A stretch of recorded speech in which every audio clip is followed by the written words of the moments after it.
Good morning, everyone. I trust you had a happy Easter yesterday, even though it probably was quite different from the years before.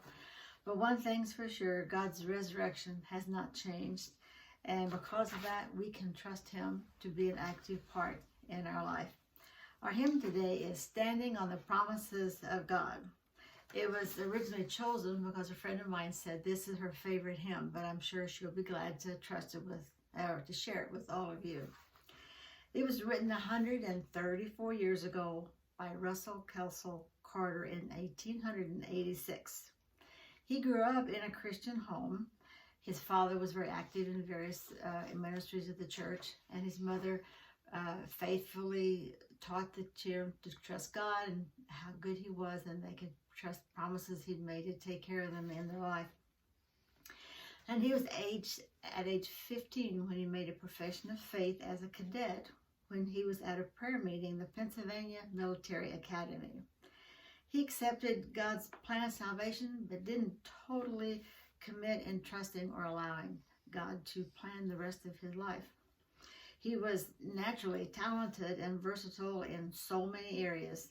He enjoyed working as professor of chemistry, natural science, civil engineering, and mathematics, as well as publishing of textbooks, becoming a Methodist minister, and in later years a practicing physician in Baltimore.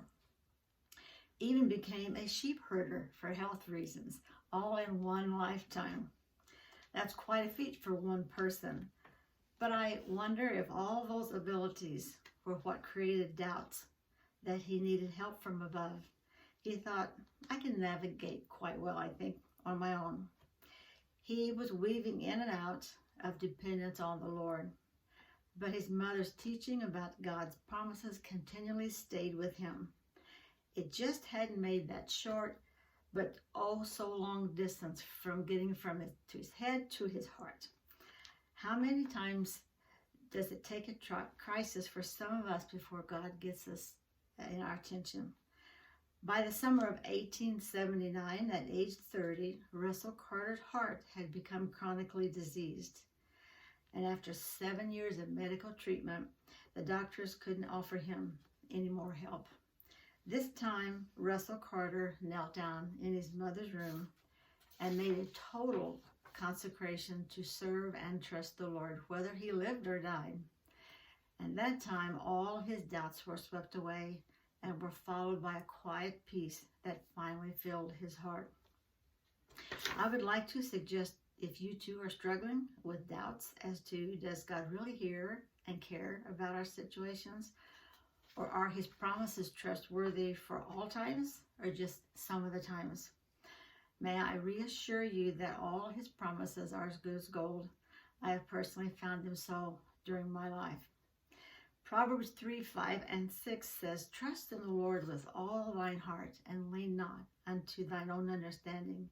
In all thy ways acknowledge him, and he shall direct your path. Philippians 4:13 says, I can do all things through Christ who gives me strength. Jeremiah 29:11 says, For I know the plans I have for you, says the Lord.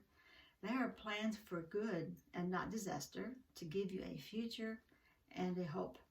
So, as Hebrews 10:23 says, let us hold fast the profession of our faith without wavering, for he who promised is faithful. And Malachi 3:6 says, I am the Lord your God, and I never change. He's the same yesterday, today, and forever. So let's review with the song that talks about standing on the promises of God.